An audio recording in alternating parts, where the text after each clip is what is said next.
Hello, everyone. Welcome back to Think Ribbon, the podcast where we talk about the things that we think about. I am Kai Morgan, joined once again by the lovely Diamond, aka whatever your real name is. Kaylee. It doesn't matter. No one's gonna know. No one's gonna call me that. It's fine. Katrina. Yeah. Anyway. So we've had a lot of crazy life changes recently. You more so though. Yeah. Would you like to go first? No, mine's fine. You go first. You've just sat down and relaxed. I feel like you've got a lot to get off your chest. Mine's fine. It's a lot though. I think this is our 11th day in Ohio, but for those who don't know, there will be a vlog coming soon or whatever. Stuff gets posted retroactively, so I get confused on the Ink Ribbon timeline. But I will post a vlog of the whole trip. But I drove. Me and my partner moved from California to Ohio, which I know sounds completely batshit crazy, but I'm assuming by now the podcast I did with Lopez already came out because he also bought a home. And as you guys know, being a millennial homeowner is like a big deal. And it's not about bragging. That's another thing I want to once again reiterate. I am not one of those YouTubers that's like, oh, look at all this money I got. I'm going to buy a house now. Like, technically I'm upgrading, but it actually saved me money and it was cheaper in the long run to move here. So like it's more of a reconsolidation situation. I think you've done the smart thing where you find that a lot of people who come into fame quite quickly and the money and YouTube and all that, they want to have the nicest house that's going to be on YouTube, right? That people are going to see their house if they're bloggers. So they kind of go for the bigger, better options and they rent it. And it's like, you're not always going to have consistent money, do you know what I mean? Whereas you've done the smart thing, you've got a mortgage, you've done the smart thing so you can cover your back for expenses. Well, the other thing too is I'm saving money by doing this because my previous condo was smaller than the room I'm in right now. Like, I'm not even exaggerating. And I was paying $2,300 a month for the mortgage. Here, I have a full house for $900 a month. So all that money that I was spending on rent can go back into my savings, which is completely depleted. Now I'm like panicking. I'm like, oh my God, I have no money. Like, cause I spent so much time saving money and I've never had money. And now that I spent it all, I mean, it's like an investment, I can still sell this house if, I ever had to, which I don't think I will, but there's that. There's so much because I've never lived on the East Coast. I've never lived in a house on my own. I just got a cat and he's so cute and I love him so much. I'm a cat dad. It's been kind of like a roller coaster of adulting. Okay. And I feel like that happens at any stage. There's no right or wrong time for that to happen. Do you know what I mean? You don't have to grow up really fast like everyone thinks you should, because you see all these people 19, 20 and they've done YouTube and they're all grown up and they all have this everything. You're sitting there thinking, what do I do in my life? It's because everyone's at a different advantage. Everyone takes their own time to get where they need to get to. Yeah, and I am very, very just grateful to the universe, grateful to my viewers and everything, because none of this would be possible without them. But I'm very aware that I am in a very lucky, privileged situation, and I don't take that for granted. But yeah, if you want to know more about all the house stuff, watch the podcast I did with Lopez, because we go really, really in depth, because I know there's people out there who the millennial dream. Even just having a 1-bedroom apartment with an air conditioner is the millennial dream. And even that is unattainable. So yeah, that's my news. I moved across the country to a house and it's amazing, but I have, as soon as this is over, I'm going to go downstairs and put together the dining room table and, all that stuff. But yeah. Is that all your news, or is there anything else? Did I forget something? It's furry. Oh, I mentioned the cat. I'm a cat dad now. No, I want to see it. Oh, hold on. Let me get it. Everyone wants to see it. Everyone, I would like to introduce you to my son, Carl. He is a domestic short hair, 1-year-old.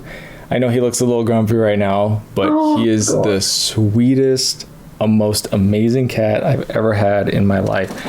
I mean, the fact that I'm holding him like this, it looks like I've had him for a long time. This is our 3rd day having him. Hi, buddy. Oh my god, I love that. The feeling of having a new pet is undescribable. You wake up and you're like, I have something in my room and it's furry. No, and it's been really nice because we've been having really big progression every day. Like he spent the first day just hiding under the couch. He was like freaked out. Oh, it was weird. The living room was so big, he was like overwhelmed. So we put him in like the spare bedroom and just put all his stuff in there. Like I got him a cat tree. Gonna go down. I got him all sorts of stuff, and then he was better in there. And then today he jumped on the couch and sat with us, and he meowed for the first time, and he's got the cutest little meow. Yes, you do. He's talking to you. And he's so overstimulated by sound. Like everything gets him going. The dishwasher. Are you okay, buddy? Like, what's going on, Dad? He's like, get out of my face. I don't like you. Can Carl's inner voice have a British accent, please? Okay. I'm putting you down. When you talk about Carl, you have to do a British accent for me. Well, I don't know. Carl is kind of a hard word in British because it just sounds like Carl. Like, okay, you're British. Say car and then say Carl. Carl.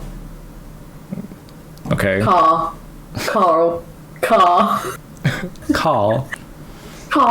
It's more like a Carl. Like a Carl. Well, see, to American ears, it just sounds like you're either saying car or call.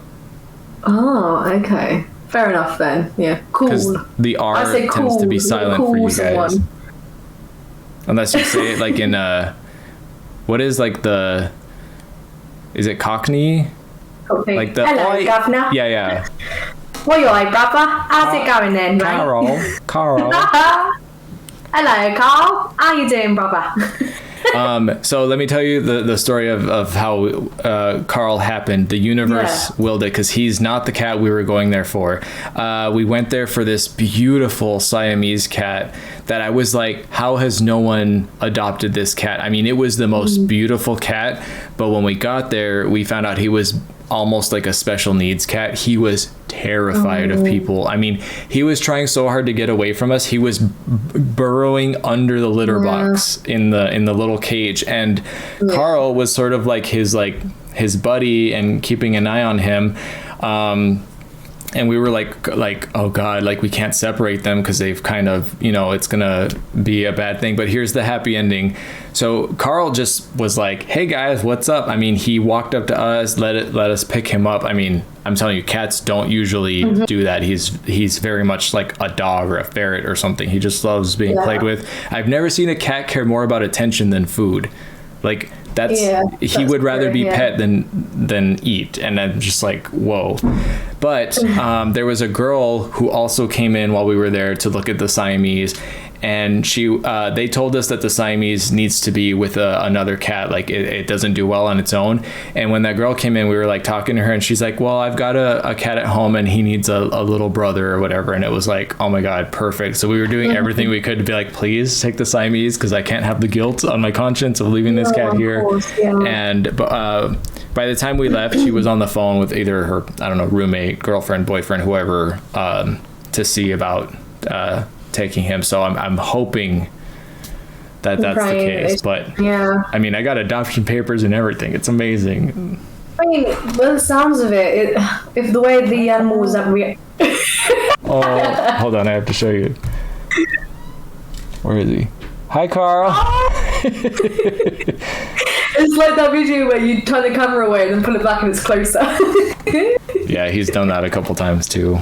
Oh, but he's such a sweetheart. Like, he's waiting for me to go downstairs with him. That's what he's doing. Oh, there he goes. Okay. It's not just going to be me sending you videos of Rosie now. I'm going to get... Yeah, we need to send each other pictures of our kids. I'd go and get Rosie, but she's probably asleep right now, so... Well, and also you can't just like... I mean, your dog is pretty big. Yeah, she is. She'll be like, here's my dog, and she's like biting you. I can carry her one-handed, but it's a bit of a struggle now. So speaking of pets, let's get to your news and tell us what that's like. So I used to work at Home Bargains, and now I'm gone. That place is trash. No, I'm joking. I love that place. I loved it, but so I was like subscribed to Indeed and lots of like places for jobs in over here in Gosport, and they'd send me emails every day. And I got one, and it said they needed a veterinary care assistant about half a mile away. I was like, oh, that's perfect. Applied for it, didn't get a response. I was like, I want to do something with my life other than retail. So I was like, oh, I'll apply for this job that I don't like really want, because I was going from 20 hours to 40 hours, which is fine, but I would be doing 3 11-hour shifts and then 1 9-hour, and like going from 5 4-hour shifts a week, that is a lot. And with that, like, I don't know, is it the same in UK where you've got like huge labor shortages and that's why you have to work so many hours, or is that just like... Well, the thing is, they're open at the weekends, where they share the Saturday shifts. So really, we do 1 Saturday a month to cover, because we do 38 hours a week. So then after like 4 weeks of that, we get 1 8-hour shift on 1 Saturday per month. If that makes sense. Mm-hmm. So we all work 1 Saturday per month, but then we all get the weekends off. So we get that 1 day off during the week, which... I mean, I don't really know if that's common or not, if I'm honest. It's the first time I've heard of it. I think it's just because it's such a demanding job that it would be silly to have like shift changes throughout the day. Because I'm a veterinary receptionist now. Sorry, I took the job. Yeah, it's like... Yeah, I took the job. I've been there for a week now. Oh, got focus. Okay, right, there we go. Even the camera's like... I know, right? Fuck off. I'm just kidding. You're so rude. How dare you? No, because you sent me a video the other day, and I forgot, because like with everything going on, I just like, I remember you told me, but then I was like, she got a new dog, and then you're like, oh, I'm at work, and then I'm like, they have dogs at her work? Like, what? And then I was like, oh, she works at a vet place now. So yeah, the best part of my job is seeing the dogs. So there has been loads and loads of puppies that have come in, and I'm not confident enough yet to go out and be like, oh, can I pet your dog? Can I hold your dog? But if I'm in the hallway, I'll just like pet the dog, because what do you expect? We're in a vet, do you know what I mean? And there's some of the people who work there bring their dogs into work, and oh my god, it's so cute. I have to do training in the office, and they bring their dogs in and they just sit on my lap. I'm just like, this is the life. I'm petting a dog, I'm doing online research, like, this is great. But there's also the really, really, really hard part, which I haven't told you about. So it was quite shocking at first, but I knew it was going to happen. Uh-oh. You know, I know where this is going.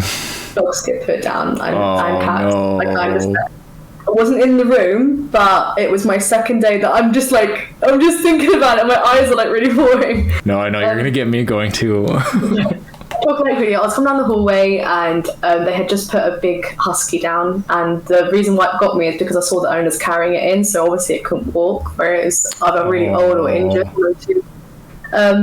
And they put sheets down, then they put the animal down, and they carried the sheet with the animal on it into so horrible, the cold storage room. Yeah, because that's where we have to store them. And I looked around, I was like, oh, I'm sleeping, and I went, oh.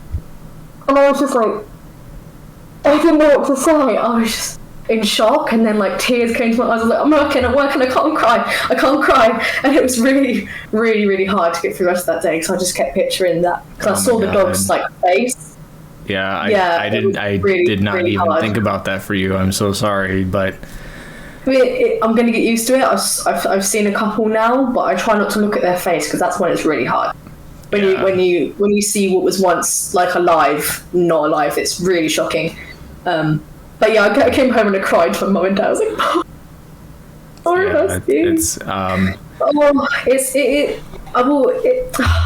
don't know how to describe it. It's really horrible, but it might do me some good, because I've got my own dog. I'm going to have to come to terms with reality that it's going to happen to her eventually. Well, how old is she? She's 6, but she's got a heart condition, so one of the valves doesn't pump blood through her heart quick enough, so it's working double time, effectively like shortening her life, basically. So yeah, I have like weeks when my depression kicks in.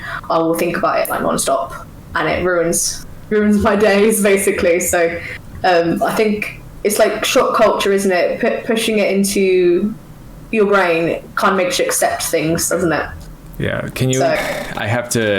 I was wondering if we would ever do a podcast episode about things that make us cry, but like I have to tread carefully with like the whole putting down animals thing, because there is nothing tied to like my heartstrings more than that. I mean, instantly I could just turn into a fucking sobbing mess. There's so many times that I'll be like on Instagram looking at memes in the morning, just, you know, for a laugh while I'm having my coffee, and then I come across like a YouTuber or someone that I know, and they're like they'll post the most adorable picture of their pet, and then it's like RIP, and I'm just like I'm like, oh no. And like I've had so many animals over the years that I've had to like deal with that too. And even one of our cats that I didn't really even have a relationship with, I remember, I don't know why, but my mom made me go with her. I guess she didn't want to go alone and no one else would go with her.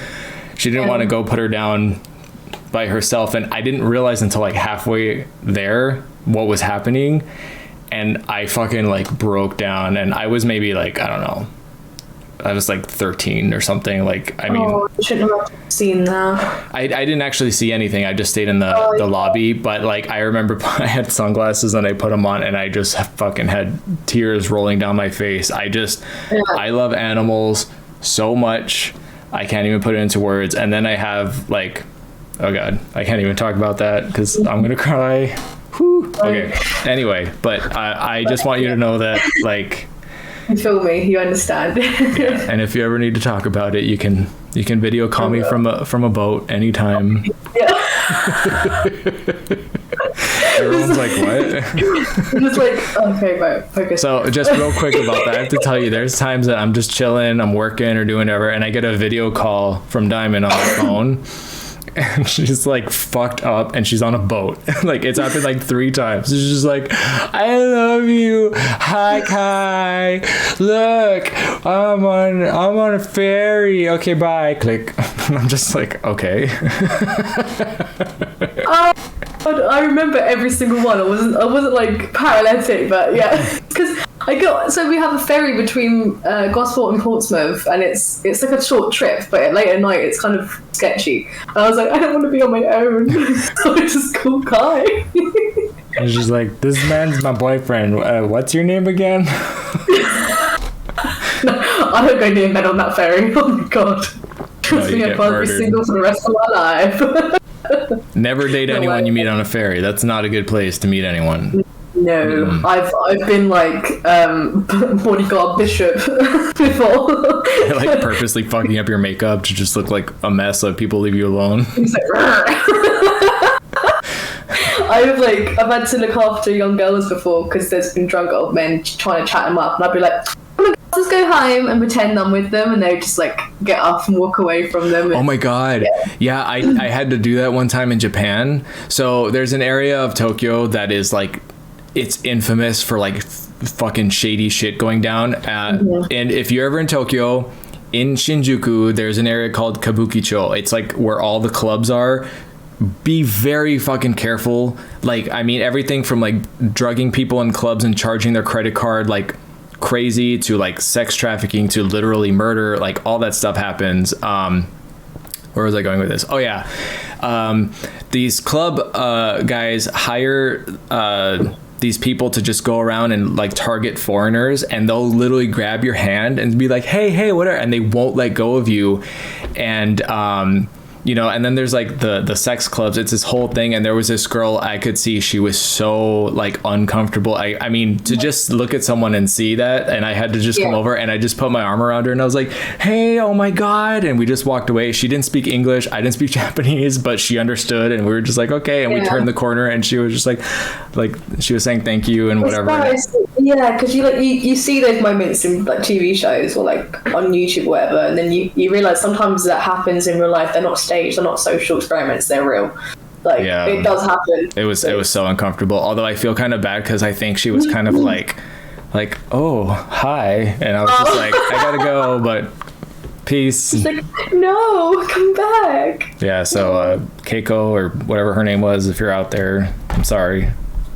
Spoken for. Anyway. I love that. Yeah, back to... But yeah, good on you for doing that, because sometimes people need that. If you see someone in distress, don't be afraid to do that. If they push you away, then you're like, okay, but at least you tried. You can say you tried, yeah. That's all you can do. But yeah, back to the job. Yeah, that's the hard part. But the best part is seeing like puppies. I justify it by every time I see something bad, I see something good. So it's well, I mean, that's like the other side of the coin is like, you know, like me, like I just got my first pet, or like, you know, getting their first shots, like all the cute stuff to balance it out. Yeah, it is. Although we do have some really odd emergencies. We had one who lived like, I think they were about 2-3 miles away, and they were like, oh, my 8-month-old puppy's been stood on by a horse. And we're like, what? Why is your dog near a horse? Like, you must have left your dog off lead to go near that horse. There's no other, like, how else would that happen? And why would they're not meant to play with each other. No. I was like, in my head, I was like really angry at the owners, but like, at the end of the day, there could be a reasonable explanation for it, but I don't see an explanation other than you let your dog off lead near a horse, and therefore it is your fault. But yeah, his jaw was shattered, and it was just like, I don't know. It happened in the end because I left and they had to go to a different vet, but we don't know if what's going to happen. I don't think they said it was like they like put him down or anything like that. I think there was going to be a lot of surgery to fix its jaw. But my God, can you imagine 8 months old and that's already happened? Yeah, you're gonna have to like write these down, and you're gonna have to like tales from the vet, like. Oh, honestly, the phone calls that come up, I'm not allowed to give out personal information, but like the stories I can talk about. Yeah, so like, as long as it's the animal and not the person, you're fine. Yeah. So like, there's no way anyone could have identified the pug story. Like, I didn't give any information. I'm actually like crapping myself. Like, oh God. Yeah, no, no. I got you. Don't worry. I would have stopped you. Yeah. I'd be like, Diamond, you're trying to get us all killed. No, it's really like serious. You sign an NDNA, you can't talk about anyone's details there. But like, we've had stories like puppies opening up Zuflora, which is like disinfectant, and like they found them at home covered in it. They don't know what to do, and we're just like, why is Zuflora in an accessible cupboard? Put it on the top shelf. Oh my God! When you have a pet, you have to baby-proof the place. It's like a pet is. I'm popular premium, but a pet is just as hard to look after as a baby is. Like, yeah, and to anyone like I know this normally is terrible advice.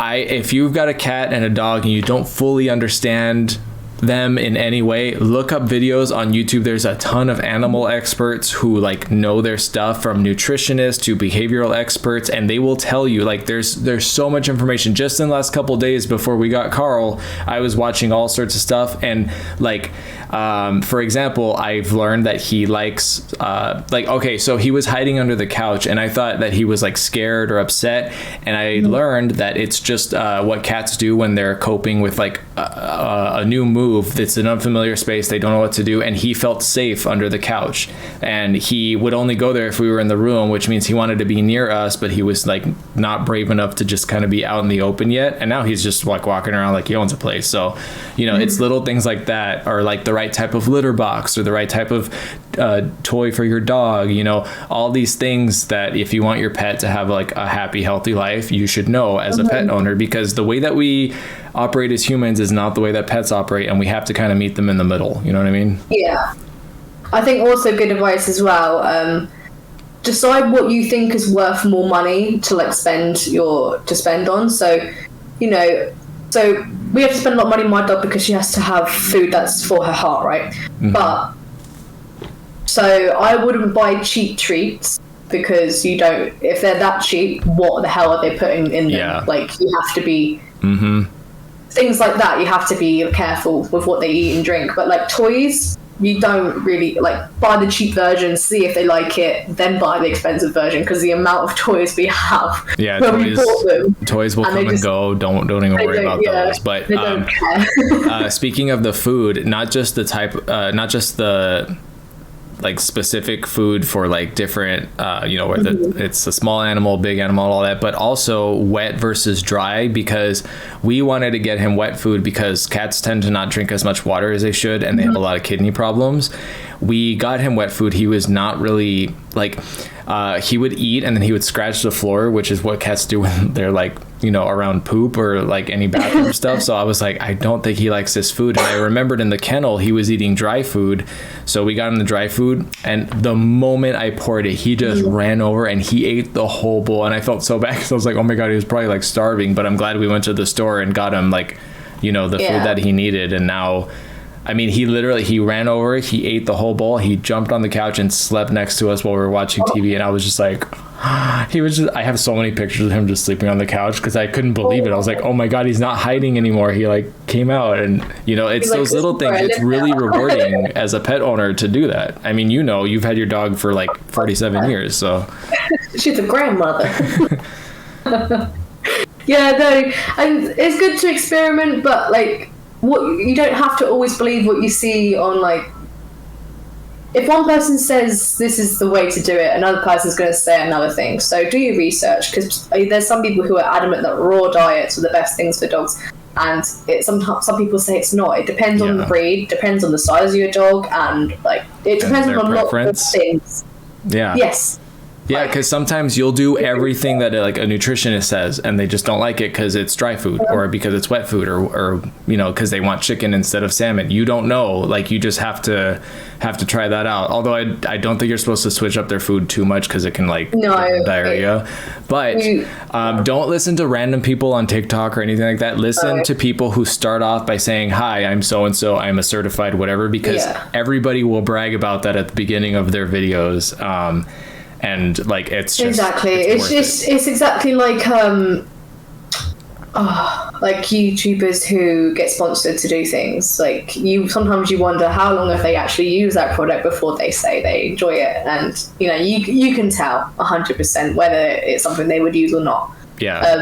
Which I always do sponsorships. I get sponsorship emails from all sorts of random crap that I'm like, my audience doesn't use this, I wouldn't use this, I'm not going to promote it. But like when Oculus reached out to me, I was like, oh fuck yeah, like I'm gonna because I wanted one, like I was ready to go. But yeah, a lot of YouTubers, like, not to like spill tea or whatever, but like a lot of YouTubers, they don't use the stuff that they recommend. They just like get paid to do so, and you'd be surprised how little some of them pay.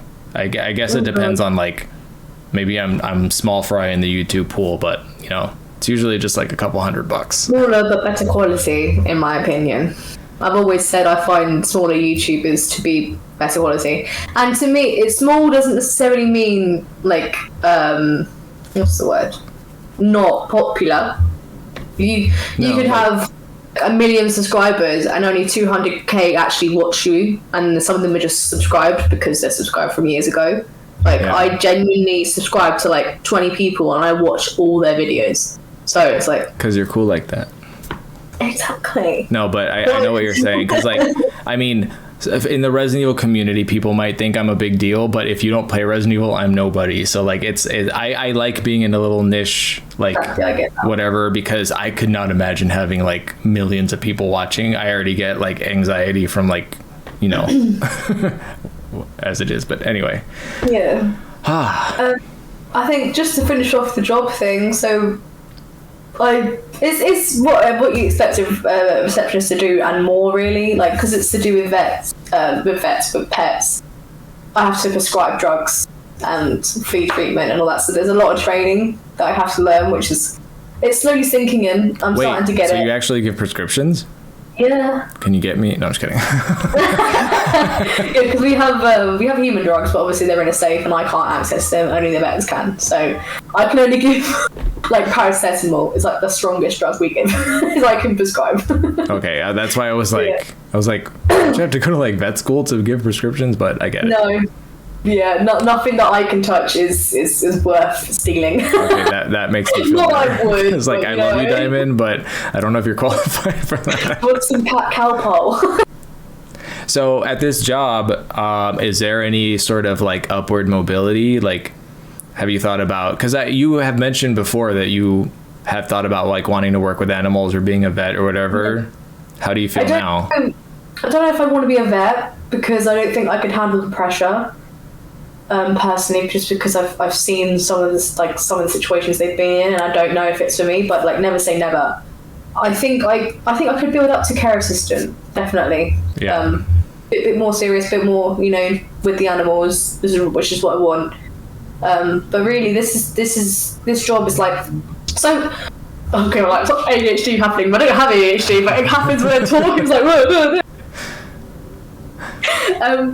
So retail is a job. I totally respect people for doing retails, but for me personally, it's an in-between job, and it wasn't a real job in my eyes because it was holding me back from a job that was going to be my future. Do you know what I mean? Yeah. So you did Starbucks and loads of fast food places that I think you spoke about, but now you're here, you're in your place where you belong and where you feel comfortable and you want to carry on. So this job was my first step into that.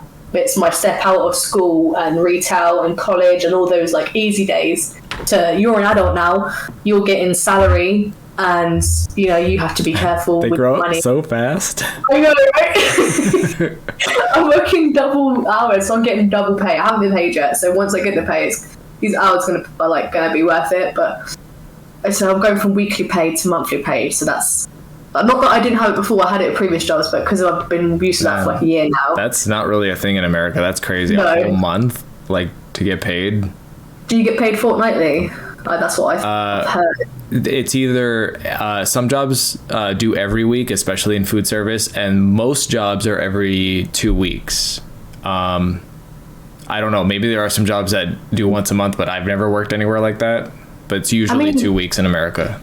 It makes sense because people who rent or have a mortgage, they pay their bills once a month. So, and paychecks, subscriptions, Spotify, all those things. I mean, they come out once a month, don't they? So that's what I mean is you have to plan, at least if you're low on money, okay, well, I'll get paid next week, so I'll be okay. But to plan out the whole month in advance and just hope you have enough when your paycheck comes, that's what I mean. It makes you become more responsible. Yeah. So once you get your paycheck, you're like, right, this is for that, this is for that, and then I have this left over for the rest of the month to make that last if you're going to spend all that. But I live with my family still, and I don't plan on moving out until Rosie passes because I couldn't imagine living away when that happens. So yeah, my parents agree with that. They're completely fine with it. Live there as long as you can because paying rent or mortgages sucks. My plan is, and it's not set in stone because loads of stuff happens from now till 5 years time. You never know what's going to happen. But my brother has recently been offered a job in Brighton, which is about an hour away, I think. So he'd have to live there. And I don't know if he's going to take it or not. But if he does, he's moving out of our old house, which means my mum is going to want to put a new family in there and charge. So they discount the rent because he lives there. Right. So they'd want to put family in there for a year or so I can get on my feet with this job, and then I could rent out my old house, which would be amazing because I can decorate it however I like.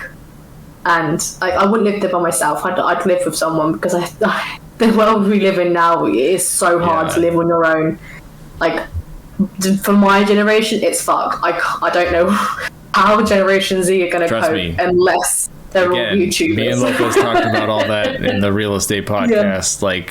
Inflation is just one reason for it. Not even touching COVID and the rise of that. So because of COVID, with the rise in the UK, is now it went up £80 per person a year extra about a year or two ago, and it's now got another £80 up per year per person to live, electricity and everything in houses. Yeah. So that's just one thing. Beforehand, so my parents bought this house for, I'm pretty sure it was about 180, so 180k, right? They got a loan out for it, obviously, because not everyone has that kind of money. Jesus. And then we're renting out the old house to have an income of money and pay off both mortgages, so the bills aren't so bad. Yeah. But if you were to sell this house now, which is, so it's 2-bathroom, front garden, back garden, garage, 3-bedroom, front room, kitchen, that would probably be about, so 175 is probably about close to 400k now if we sold it. Oh yeah, but don't. Like, No. if you ever get, that's why I will never sell this house, because even if I end up getting like another house, like I'll do what you're talking about, like rent this one out, but I still own it, because real estate is now a hot commodity. You own property, you fucking money. Keep it. You never get rid of it. I mean, unless you're absolutely desperate for money, and retiring. Even then, like, yeah, you have to pay for the upkeep, but if you have responsible people living in that house, they're not going to ruin it. Do you know what I mean? And one thing I want to mention, just for anyone who didn't watch the podcast with Lopez because you think real estate's boring, you don't care. One thing that I really got into that I want to express, and that's also for you, is for millennials and for Gen Z. I know that we were told you go to college and then you get a house, and we were promised all this stuff that our parents had and we did not get it. It's not your fault. It's also not our parents' fault. It's not the boomers' fault.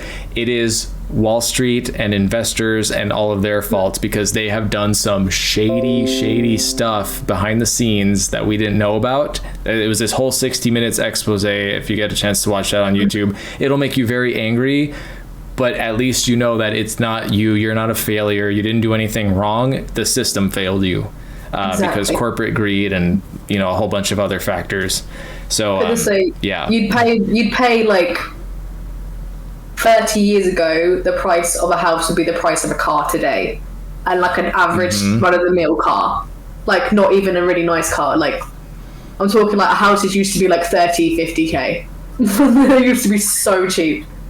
No, like my parents, I think they bought their house that I grew up in for like 150,000, and I had asked my mom, I was like, have you had it like evaluated? And she's like, oh yeah, it's worth like 600,000 now. And I'm just like, because my parents' house is all horrible. Like there's holes in all the walls. It looks like a horror movie. Like it's really, really bad, just because that was my childhood. But she said even in that condition they would pay that much, and I was just like, how? And that's in El Paso, Texas. I can't even imagine like other places, but yeah, it's crazy. It's like in the UK we have outdated like not royal, but like a lot along the lines of rural homes that have been abandoned, and yet they're still worth millions. Like, well, it's just the land value, because people will build like a nice house on top of it or whatever. Yeah, that's what happens a lot in California. You'll see someone just tear down a house and just build this beautiful like $1 million house. But you gotta have the money for that. Anyway, like just a touch on that, like you saying how you only really come into money when you do real estate. I think it's a real shocking thing where it's like you only come into money when people die in your life. Like, how horrible is that concept? Well, unfortunately, that I think you should think of that as the silver lining, and that person who died giving you a chance to take care of yourself. Like, it's their last gift to you before they leave this world. Because for some people, it's the only way that they can get out of financial situations. But you really, really need to be careful with your money. And I don't mean not like, oh, should I buy this or should I buy that? I mean, you should be very saving money. Every paycheck you get, some of that should go away. I have my bank account automatically set up to take $25 minimum out of my account every month and just put it away. I don't even notice it. And I budget my debit card where I only have I think I keep only $500 on it, and all of it goes to savings. Everything else just goes to savings. If I need to buy anything for ink ribbon or whatever, I budget it out. I also make sure I have a space for it, because sometimes you want to buy stuff and then you get it home and you're like, oh fuck, I have nowhere to put this. So and for you just got a new job. I don't know how much you're going to get paid, but make sure that you're saving something, because I'm not a big saver. Even if it's not for emergencies, it's good. Let's say you have the chance in the future to buy a house and you love it and you can put down a down payment, but if you hadn't saved any of that money, you wouldn't have any money for a down payment. And it's one of those now or never situations. You never know what's going to happen. Just please, if you're watching this, save money every month. Yeah, have emergency money. Honestly. Yeah, and don't buy dumb shit. I don't know if you know the 30-day rule, where if you really want to buy something, wait 30 days. Yeah. And then look back on it and be like, do I still want this? And if you really truly want it, then fine, get it. But if you don't, then because sometimes we get impulse, you go on Amazon and you see something, you're like, ooh, and you're like, oh my god, I have to have it. And then you're like, why did I buy this? there's another way of doing that is if it's not expensive, like ridiculously expensive, buy it, keep it in the packaging and put it away somewhere. And if you don't think about it that whole month, then send it back because it was just something you wanted to do in the moment, and then that's it. Yeah, I mean, there's a lot of different ways that you can do it. Like, there's also people who give themselves like allowance, like you know, like they'll be like, okay, if I do this much amount, like of my paycheck or whatever, I'll take this out, and that's for me to spend free and clear, just for me, and the rest of it is for responsible use. And that way you get a little something. It's kind of like paying yourself or whatever. So whatever works for you, just do something. But I see so many people, and I used to be like this before I learned about, like, you know, finances, like, where I would just buy stuff and not think about it, like, ooh, that's a sexy pair of underwear, I like those jeans, and then before you know, I at the end of every month I have no money, and I was just like, oh my god. When I worked at Starbucks, I had $13 in my bank account for 2 months. I don't know how. Actually, that's what led me to work at Starbucks, because I was like, I remember $13 in my bank account. No, I ate an eggplant like every day for like 2 weeks, because they were like $1 something at the store, and they're like this big, and you could do so many things with it, because you could make it like into a burger, you could chop it up and put it on like a plate with sauce, like you could do so much stuff. And I was so hungry. I lost so much weight. I've got pictures like from way back on my Instagram. I am stick thin, and it was a trip. But not anymore. Now I'm trying to lose weight. It makes me like feel really grateful when I hear stuff like that, because I've never had, like, I'm very grateful for it, but I've never had to worry about not having dinner or food or anything.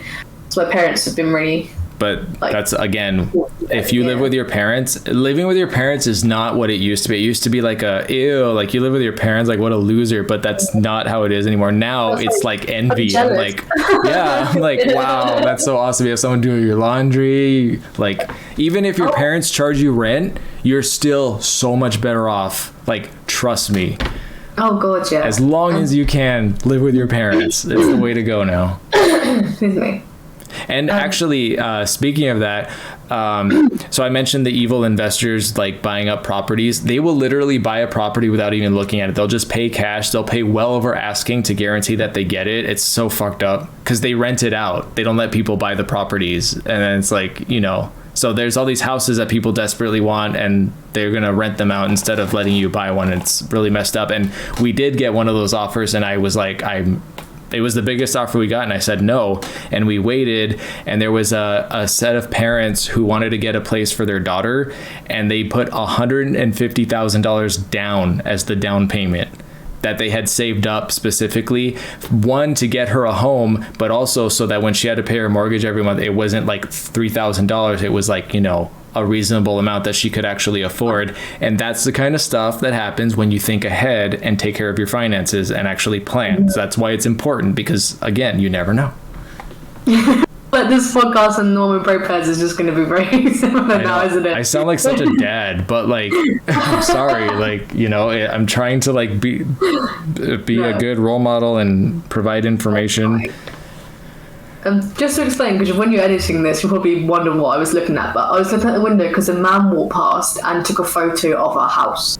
I was just like... He's like, oh, damn. I don't... I might be that later. He has a house fetish. I think it's because we've still got the Jubilee flags up. Like, all the houses are decorated. I hope it's that, because... Yeah, I'm sure it's probably something that he thought was cool. Yeah, it was just, he was like that. I'll show you. He was like, you should have been like, so like when he looks at the picture later, he'll be like, wait, what? I do that in so many photos in Wetherspoons. When we go out on night out, everyone's drinking, they're all just like, yeah. So I'm just like, in the background. I think everybody has their involuntary, like, oh, there's a camera, like, where you're just like, you know, like, or whatever. Because everyone in Japan did that. Like, that's like such a thing over there. It's like, and also, in case you didn't know, this is not peace in Japan. It's V for victory. I didn't know that, but it's just like V. Yeah. Well, there you go. Yeah. So there's a little bit of culture for you fuckers. No, I'm just kidding. All right. So we got about 15 minutes left. Do you want to see if we can answer some questions? Why not? So I think I'm at the right part from where we last were. And Gruff says, what made us want to start a podcast?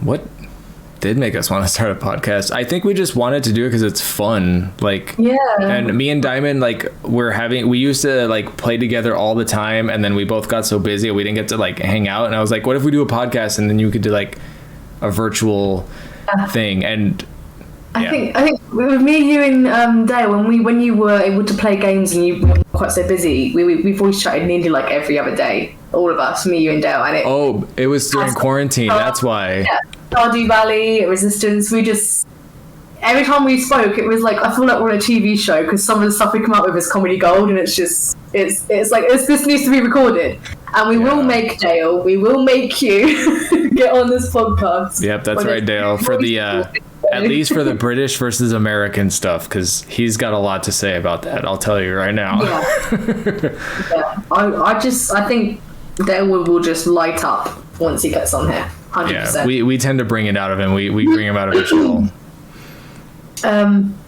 But yeah, we just get on really well, and we thought, why not? If not for anyone else, but for us. Maybe we should have Gruff on sometime. Oh god, yeah. We'd have to make sure everything's all cool with that, but yeah. Yeah, I have to check the legalities because he's underage, and we talk about mature topics. By the way, just a quick thing that I want to mention. We've talked about this for a while because we're still getting the podcast underway, but we'd love to do some sort of like almost like a radio show format where you guys can like actually call in like on Discord or whatever, and we can like briefly answer some questions or just like get to know you guys a little more. But we're still trying to figure out the logistics of that. Just wanted to let you know that we are like looking into that. But anyway. Oh yeah, definitely. Sorry, I'm just trying to find where it was because someone sent a message into the chat and it flew up. Right. What's our favourite part of the Discord server?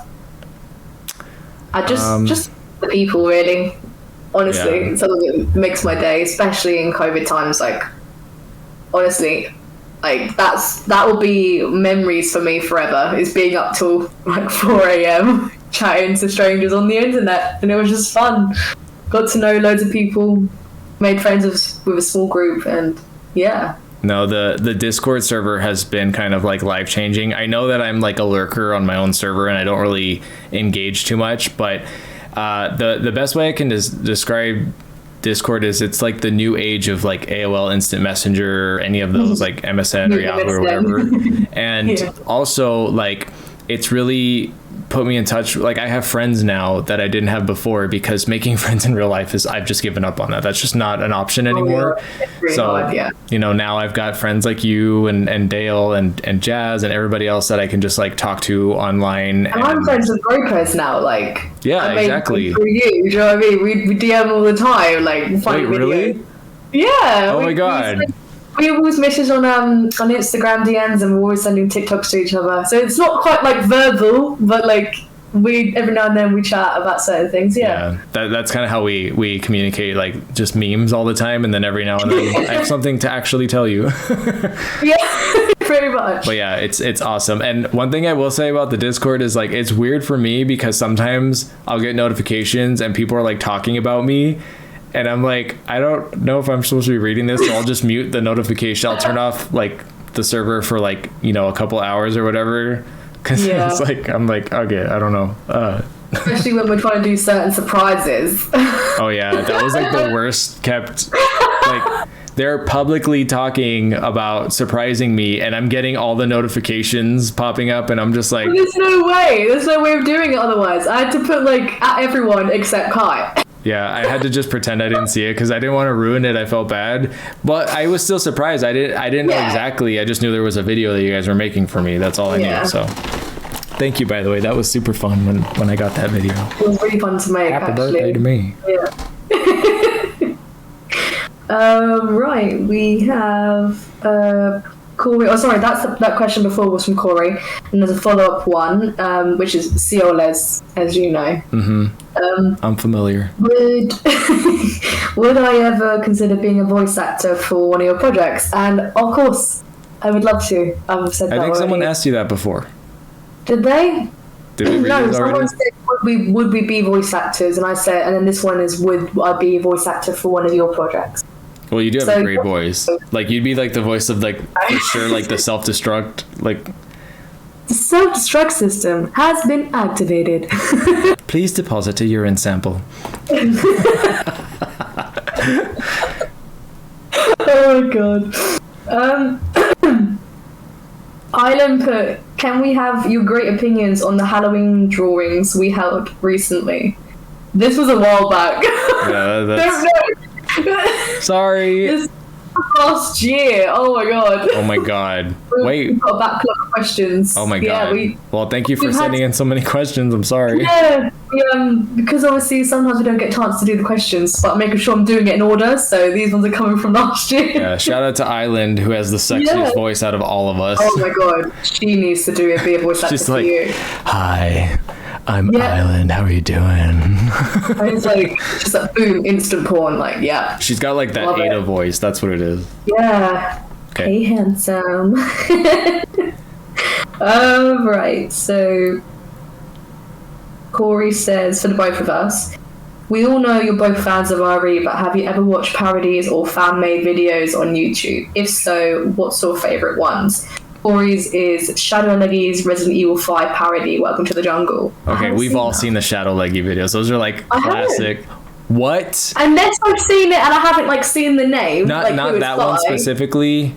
Oh my god, you have to have seen Shadow Leggy. Shout out to Shadow Leggy because she did like Resident Evil YouTube content before anyone else did, and like every Resident Evil fan was watching that because she got like millions of views. She still does. YouTube quick, so probably if you just take one look at her art style, you'll be like, oh yeah, I've seen that. And if you haven't, oh my dear god, we have to get you caught up.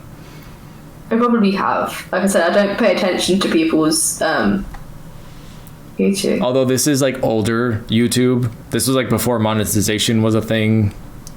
I haven't seen them. I haven't. Oh, that is right. I'm subscribing so I can watch it later. Oh my god. Like I haven't. No. Watch like the Numa Resident Evil. You never watched those? Oh my god, Diamond. No. Okay, as soon as we're done with this podcast, we're gonna watch them. Okay.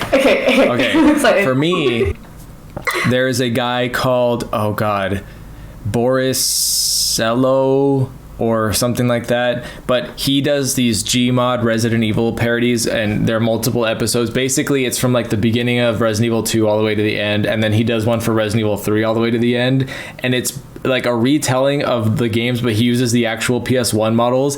It is fucking hilarious. It's basically like a parody movie of Resident Evil. So if you like Scary Movie or any of those, like you will laugh your ass off. They're so funny. And I think he's like some Russian guy, but like for example, it's the kind of stuff where like normally in the game Jill climbs over like a dumpster and just jumps off, but in the thing she'll like slip and fall and just like comically like fall downstairs with a loud crash. Or like if there's crows, they'll like poop on Carlos's face and he's like and like shooting the guy. Like it's so stupid, but it's so funny.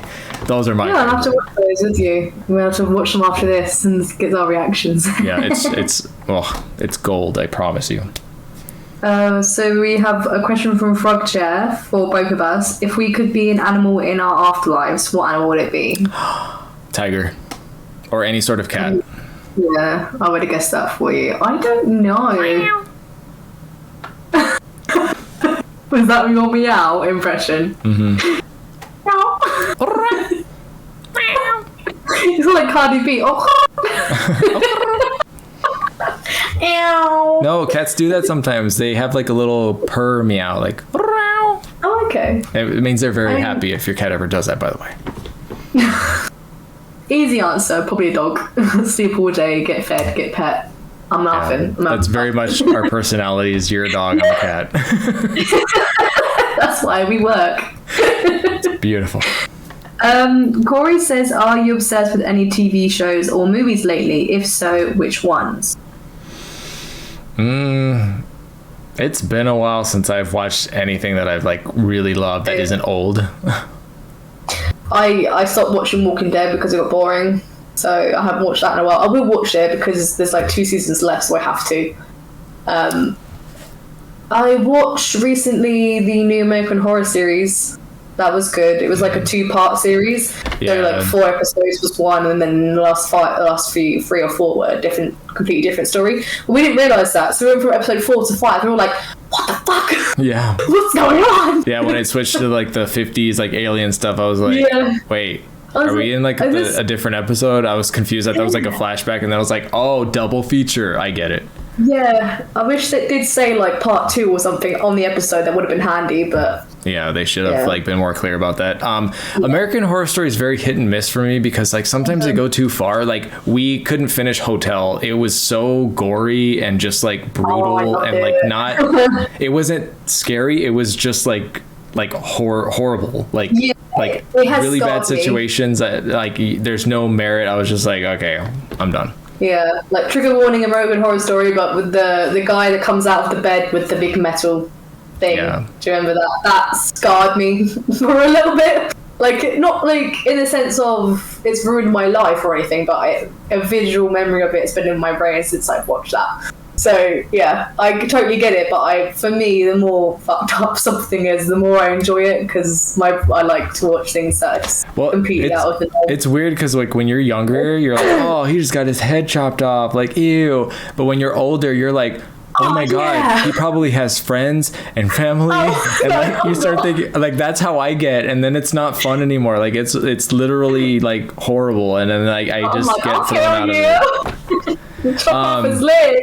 So actually, there is a show that I am shocked. I never thought about watching it, and it's an older show, but I'm currently watching King of the Hill, and it is one of the funniest shows I've ever seen. I can't believe I never watched it. And also being from Texas, there's a lot of Texas stuff that like I didn't like really take into account. Like for example, like Luby's, which if you know, Luby's, I miss it so much. I want to eat there. Whataburger, like, you know, all that stuff that was like very Texan. And then like I thought it was a show about like Hicks and dumb hillbilly stuff, but it's actually just really good writing, really good characters. It's hilarious, and I love it. I'm currently on like season 9 or 8, but that's the show that I can say right now. And I know it's like not a new show, but it's new to me.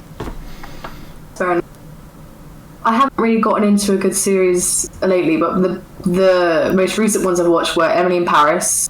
That was, I don't know how to explain it. I loved it and hated it at the same time. You know when something's so good but yet so cringy, but you enjoy it still. It was kind of like that, like how it ends the series on a massive cliffhanger, and you're just like, oh. Yeah. It's like for goodness sake, like come on, we're past all those cliches now, but it still happens. I watched that. So like animated series, I love Family Guy, always will. Mr. Pickles, you ever heard of that? Must be a British thing. I'm gonna have to tell you the intro for it. It's it's like a death metal dog, and he has like an ulterior when you got double personalities. Not motive. When you've stuck a double life, basically. Oh. He's a dog, a family dog, and then in his spare time, he like worships Satan and like kills people. This sounds. I might have seen it in passing, but I haven't watched it. And then the intro is like a death metal song. It's so wrong, and that's why I love it, because that's my humour. So don't watch it unless you don't scare easy or don't get offended by anything. You can watch it, but if you're sensitive in that sort of subject, don't watch it, because it might hurt your feelings. Okay. I love like brutal humour is my thing. Well, things that you're like shouldn't laugh at. One show that I do want to watch, I didn't want to watch it. Did you ever see How I Met Your Mother? Oh my god, please tell you haven't seen it. The new one? So How I Met Your Father? No. Yeah, I've seen it. I haven't watched it. Is it good? Okay. Have you seen How I Met Your Mother? Yes, I watched the whole entire thing. Nowhere near as funny, but it's like it fills the hole of what How I Met Your Mother left. Like, so it's like the series. You know, you've got the same people, but instead of Ted, it's a girl, and it's like flipped. Like basically. Same character archetypes, but just different actors and different people. Yeah. But, okay. Same story as well, like finding love, and you know, you can tell. because that's the thing. I wasn't interested, and then I saw like, oh, Hilary Duff, and I was like, oh man, and then Kim Cattrall, who's like my favorite character in Sex and the City, and then Josh Peck, and I was like, oh man, it's all these actors that I love, and I was like, now I want to watch it, but I'll get to it eventually. I just haven't yet. Definitely watch it. It's worth a watch. That's 100%. Like, definitely watch it, but it's nowhere near as good as How I Met Your Mother. Because How I Met Your Mother is just it's like classics, isn't it? You can't beat the first film when people make trilogies. Yeah. You can't beat it. It's kind of like that. I didn't expect it to, so. Yeah. It'll probably have a better ending, I'll say that, whenever they end it. You know the stereotype where it's like they'll do something in Britain and then America will do it, but it'll just be worse. Yeah. Like shows. No. It's a little bit like that, but they're both American. Do you know what I mean? Yeah, we're very aware of that in this household. Like In-Betweeners, that was a massive flop. Have you ever seen American? That American version of In-Betweeners? Because I saw the British one. I didn't even know there was an American one. Exactly. My partner loves the In-Betweeners. He's got all the DVDs. We have a British DVD player just because he's got so many British DVDs I won't play on anything else. Trust me. What do you mean a British DVD player? A DVD player is a DVD player. No, they're region locked. Really? Yeah, you can't just take an American DVD and like watch it. You wouldn't be able to. It wouldn't work. Blu-rays are not region locked in like 90% of cases, but DVDs are. Yeah, so yeah, In-Betweeners was just the US version was you don't even like pull a smirk. It's not even funny. It's so cringeworthy. Like with the UK one, it's fun and cringeworthy. No, he got me to watch like all like Skins, In-Betweeners. Yes. There's a really good show called Survivors that was about like a zombie apocalypse or whatever. It was very Resident Evil. Highly recommend. And one thing I love about British shows is there's no filler. Like it's like just the writing, and if it's only 8 episodes, it's only 8 episodes. Like there's no honestly, like, padding. I've come to notice that. Yeah, when I've watched certain films or certain series, I'm just like, that could have been cut. That wasn't important. Like yeah, because American shows will have like episodes where nothing really major happens. It's just for like antics or just to fill. Because I think especially in the 90s, every show had to be like 24 episodes. So like, you know, they would like, okay, we need 24 episodes. We're going to do all this. And there's like an episode where people are just stuck in a car or something. It's like, which is fun when it's like Friends or like How I Met Your Mother. But when it's like a real gritty TV show, it's just like. Yeah. And the term for those is called bottle episodes, where it doesn't affect any of the other plot. It's contained. Oh, like, okay. Just in case you didn't know, that's terminology in the Hollywood business. Yeah. Should we do another question before we go? One more. Oh, went to the top again. God damn it! You're fired. It's not me. It's all the lovely people sending us messages. How many subscribers are we at, by the way? I'm gonna check real quick. I haven't checked. I don't know if we're at okay yet. For this, you mean? Oh my god, we're at 986 subscribers, guys. Oh, cool! That's amazing.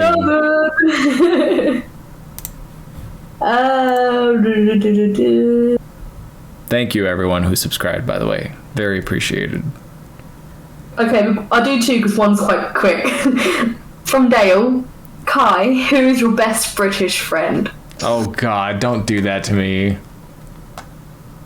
Think carefully about this answer. Well, I'm sorry, but if I have to say, like, I mean, me and Dale talk all the time, every day, and we've got a lot in common, but you guys are, like, different friends. It was a joke. No. Like, I mean, I believe you can have more than one best friend, but, like, Dale, he's kind of like my little brother. Like, you know what I mean? Like, I totally know. There's a bond between you and Dell that I don't think we'll ever get, because there's certain things that we don't agree on. Not in like argumentative ways, but like I won't understand. Like I never played the Tomb Raider game, so I wouldn't have that bond with you. Do you know what I mean? So yeah, we're really nerdy together. Like like all this shit that me and Dale bond over, you'd find so boring. That's why we're such a good group of friends, because Dale is that kind of person, and I'm the home wrecker. Yeah, why don't we have our own TV show? Exactly. God. Oh my god, it could be called How I Met Diamond. How I Met Diamond. Oh my god. But yeah, the more serious last question is, what is your opinion about Resident Evil franchise branching out into different franchises like Fortnite and Dead by Daylight? I don't have a problem with it because I know that there's people who play those games that are also fans of other things, whether it's Resident Evil or something else. And, you know, because if I was playing Fortnite, I would want to be playing as, like, you know, Chris or Jill and, you know, or Lara Croft or whoever. So that's fine. It's not like a serious thing. It's just cross promotion just for fun. It's fine. I don't see a problem with it. It's not taking away anything from the games by being in something that you might not deem as good quality or your own genre per se. I don't like Fortnite, but I've heard it's gotten better since build mode has been taken away and Graph keeps telling me to play it, so I probably will at some point. But you should see it as a way of the community growing. Like, I'm sure people from Dead by Daylight have seen these characters and wondered, oh, who is this? Or who's Nemesis? Because that's who you can play as. And probably looked it up and thought, oh, I'll play Resident Evil 3 and see what that's like because I like this killer. And then they're like, oh, I played 3, must have played the rest of the game. So, like, look at it as the community growth. Like, it's you can only go up by doing these sort of things. It's just making it more aware of the games. To me, it's kind of like when you're at your favorite restaurant and then they, like, add something new to the menu that you love and you're like, oh my god, they're doing this now? Oh, I'm totally gonna order that. That's awesome. Like, it's fine. I would have a problem if, like, Capcom decided to do, like, their own Resident Evil Fortnite game or something, which, you know, I don't know if Reverse. Like, I whatever's going on with Reverse, I hope they sort it out if we ever do get it. But, like, that's the kind of stuff where I'm like, okay, you're actually messing up the game a little bit when you do stuff like that. But, you know, if it's just like a basically digital cosplay in another game, who cares? Like, Resident Evil 5 and 6 was enough. Those were the cash grabs, the Call of Duty games. We get it. We still enjoyed it, but just don't do it again. Yeah. It's like, okay, Capcom, that's enough. Let's go back to horror, which Resident Evil 4 Remake. Oh my god, we have to put a little bit in there, don't we? I'm so excited. I think I'm more excited than I was about Village and 2 Make and 3 Make. I'm more excited than I was. We gotta do a whole thing about that because I want to talk to you about that. So we'll save Resident Evil 4 Remake talk for another day. We'll maybe bring someone else in, but yeah. Okay, guys. He wants to be in one, so we do that one with him. Why not? Yes, there you go. All right. Well, we're going to go ahead and end this one here because we got a little bit over, but we're having so much fun we couldn't help ourselves. Thanks again to Diamond. Shout out to her beautiful eye makeup with that hot red. Oof, so good. Thank you for having me. Cool. All right. Well, we look forward to seeing your comments, and thank you guys for subscribing to this and all the support. We're really having fun doing this podcast, and we look forward to doing more, but we will see you in the next one. Bye.